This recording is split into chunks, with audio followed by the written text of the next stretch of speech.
Everyone, I'm Vijay for Graceunlimited, and today I'm really happy to be here. It was a festive occasion here in India. We saw the whole streets lighted up and every house lighted up, but there were houses which were dark because probably they lost their near and dear ones due to COVID. And my heart really went out for such people because I know what it is to bear a loss of that kind and nature.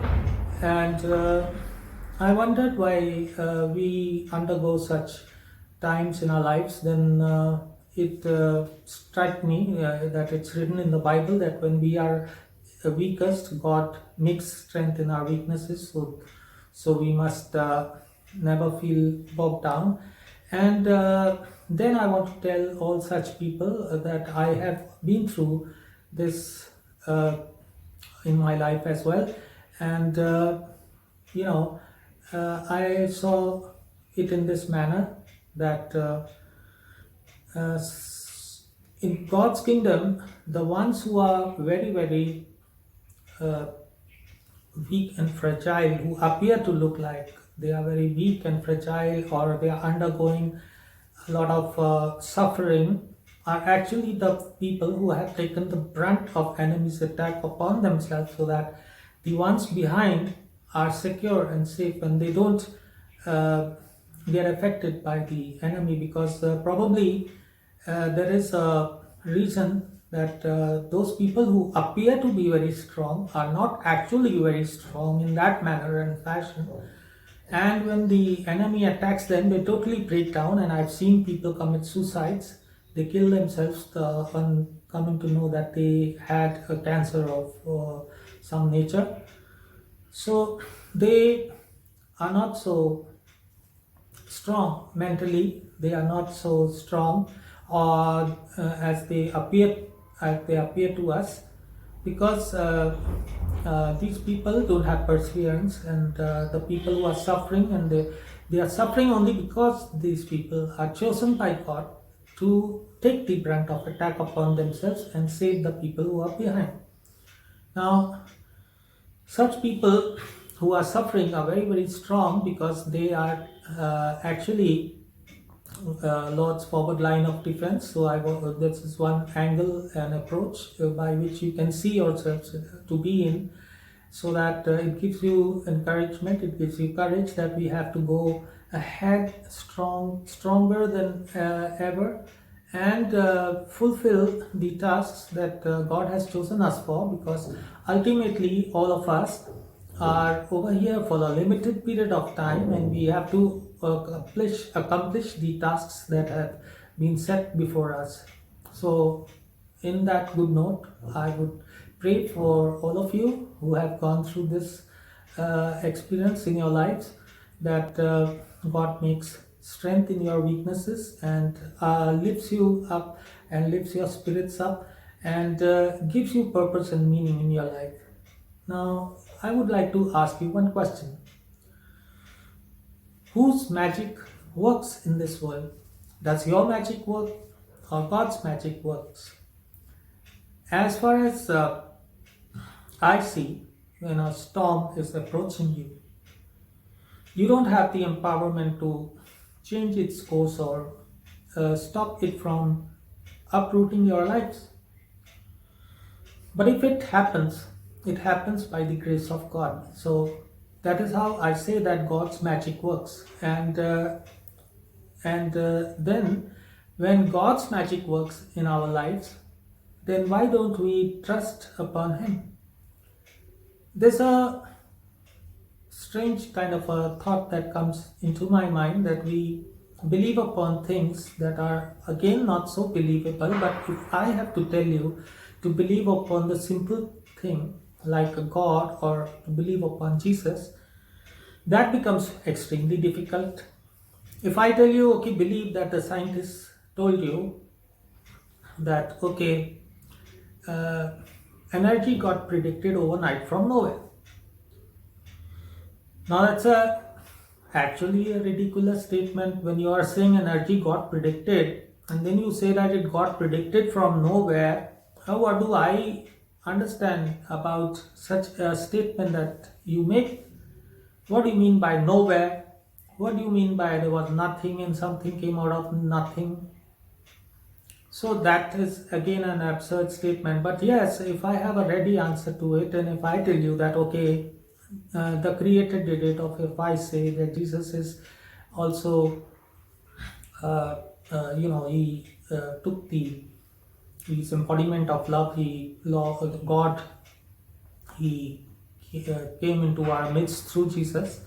Now that is very unbelievable. But you believe upon things that are also so unbelievable. So don't you think that it is better that we believe upon things that would perhaps do some good to us? Because Jesus is there to do good to you, and his teachings are there. Everybody knows that none of his teachings are bad. So just to believe upon a thing that doesn't have any impact on your life, I think that is quite a ridiculous thing. So today's message that I'm going to give to you is about love. And let me tell you, because if you read in the Bible, there are books of gospel, and it is holding the truths about Christ and his mission upon earth. And when we say gospel is actually God's spell, that means God's magic. But if I say God's magic, that is more understandable to people than to say gospel or God's spell. So precisely that's why this word has been given, and there were books written upon it to tell all people that, okay, it was all done because of God's magic, and God's magic always works. Our magic does not work as much as God's magic works, and it works for our good. So this is very important for each one of us to understand. Now, I will have to extend this message into two segments, because today I won't be able to give the complete message. Therefore, I would request you that you listen to this part and then to the part B as well, which I will be soon coming up with. So today's message, again, like I said, I'm always talking about love, is about love as well. Now, love, what should love be like? We have in the Bible, in 1 Corinthians 13:5, it says, it does not dishonor others. What does love does not do? It does not dishonor. That means it gives respect to each one. So that is one very important thing what love is about. Then it is not self-seeking. You're not selfish in love. I see in the world everybody say you love yourself, you love yourself. And what about loving other people? So when you understand the purpose and meaning of love, then you will understand that sometimes you have to cancel yourself just to be able to sufficiently love others, and to be able to illustrate selfless love. So if you keep loving yourself, then you are selfish. It doesn't take you anywhere, because God's purpose is not in you loving yourself. He doesn't say in his command, Jesus never said that you have to love yourself.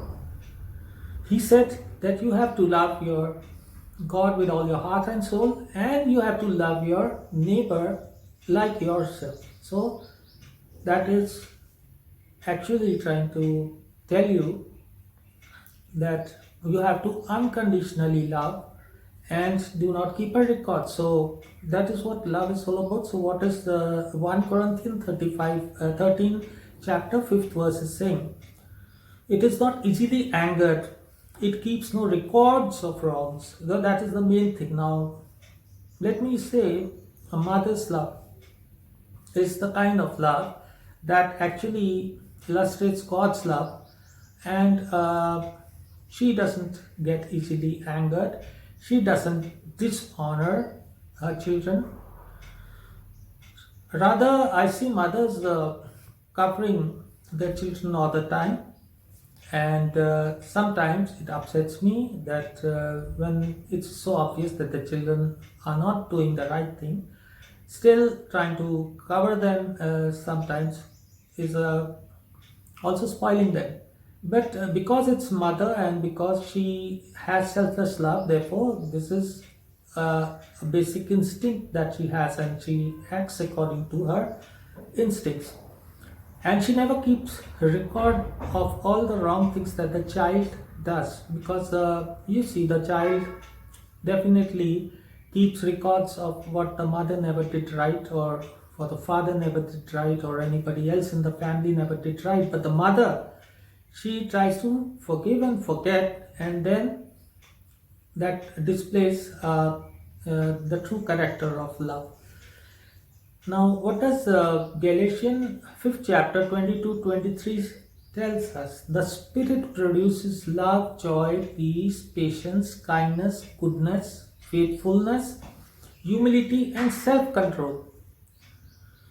So, this is the Spirit that Jesus is trying to give us, so that within our love, we are able to find peace, joy, patience, and able to do kindness, goodness, and we are faithful and dwell in humility and have self-control. Now, when you have these elements of the Spirit, then you are definitely never going to harm other people, and always going to do something good that others benefit with, not with the intention of doing harm. Now, after this, I want to tell you the kind of love that we see Jesus tried to promote. Let's go to Genesis 2nd chapter 21 and 22 verse. It says, it is mentioned that Eve was created from Adam's rib. It also means after God took out the rib from the side of Adam. So some people question, why not taken it out from anywhere else? So let me tell you, it is because the heart is on one side, and a foundation of man and wife relationship was being laid that would hold good if only it was from the heart, not just a physical relationship, but from the heart, a relationship that was to be formed from the bottom of our heart. It means that he wanted to join two bodies to form a single soul. So this soul is the objective of God, that he wants you to be joined into one soul. Two bodies, one soul. So he took Adam's rib out of the side of his chest, so that from the side of his chest, in other words, he brought out Adam's bride. And in the second instance, you will see when the Roman soldier, he pierced the side of Jesus when Jesus was upon the cross, and he died upon the cross. The Roman soldier, he pierced the side of Jesus' chest, and blood and water came out. Now blood to blot our sins of humanity, and water to wash them spotless.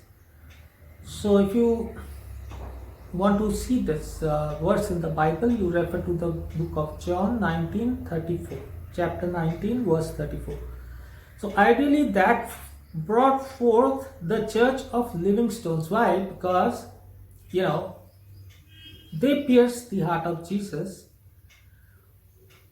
What did happen? What did it result in? It resulted in more love for them. How many of us are in a position to love in that way? Somebody pierces us heart, or he breaks our heart, or he gives us immense pain. Uh, do you illustrate love for that person or hate? That is what you have got to ask yourself. He wanted our hearts, our love to be so unconditional, so that more love for that person is there, and he finds out, so that this person, when he sees that after doing that kind of an act, this person who died for the sake of love, or he sacrificed his life for the sake of love, it was for the love that dwelt for him, and that will make him feel bad and terrible, and he will not win his fight with you or battle with you, rather he'll totally lose. I remember one day I was sitting, and there was one man who approached me, and he said that it was lunchtime. So I said, you approached me after half an hour's time, now it's lunchtime. So but that man was wanting to show me that he was having a lot of influence. So he took out his diary from his pocket, and he was trying to tell me that he knows so many people. I mean, so I took out my phone from my pocket, and I told him I also know so many people. I mean, the point is not that. The point is that Jesus, whom I follow, he teaches me that you got to actually win the enemy with love. Because when you win the enemy with love, he becomes your strength. And if you win the enemy with hate, with arms, ammunitions, and other things, he's going to come back at you. And slowly, he's going to uproot your life. And it results in just that. So, what's wrong in this? To win the enemy with love. So I was trying to tell him that I don't use such things. I use the teachings of Jesus, and that helps me to empower myself in the good and dwell in the good, also be able to achieve victory in my life. So that man was shaken a lot, and he had just praises because he understood my point of view. Now the thing is that when this happens, that Jesus died upon the cross and blood and water came out, that time also the idea was that his blood was to actually cover our sins, and the water was to wash us spotless from our sins. The objective was good, and from the side of his chest was to come out his bride, just like the first Adam's bride was taken out from the side of his chest. Therefore, the bride of Jesus was also, that is, his people who had faith upon him, for whom he died and whom he saved. That entire lot of people, that church which he formed of living stones, were to come out of the side of his chest, because the heart is on the side, and therefore it only shows that the relationship and the emotion is now going to dwell from the heart and not from the other aspects of life, but from the heart the relationship is going to be formed from the heart, a deep-rooted relationship. So this is what love is all about, and I hope that this small little session that we had will really fill you up with the love of Jesus, and you would understand that number one, you have to understand the value and meaning of love to be able to make it work. And the most difficult thing to do is to do love, to dwell in love, because you can very easily dwell in hate, but to dwell in love is the most difficult thing, because you have to have tolerance and that is very difficult for all people to have. Let me tell you one very small thing before I go today and come back again, that this church which Jesus formed was called the Church of Living Stones. Why? Because each and every member of this church is a small church in himself. Now that is why Jesus said that this church which he will form has not been created by the hands of men, and they can so that they can demolish it. So the people who attempt to demolish churches and all, they do not understand that each and every member of this church is a church within himself, and therefore by just demolishing a church of brick and stones which Jesus never created, it doesn't have any value or any effect, because every member who is belonging to Jesus is a church within himself, and that is what I want to promote. That is, it is futile to build a temple of bricks and stones and say that you have become very victorious, or it is futile to build a mosque or any other building unless you people yourself become the temple or yourself become the mosque, so that you are guided by the Spirit of God. So for the moment I end this session over here, and very soon I'll come up with more good, some nice things to talk about. So I pray that God fills your life with immense love and blessings for the moment, and I hereby take leave to come back again soon. God bless you all. Bye bye.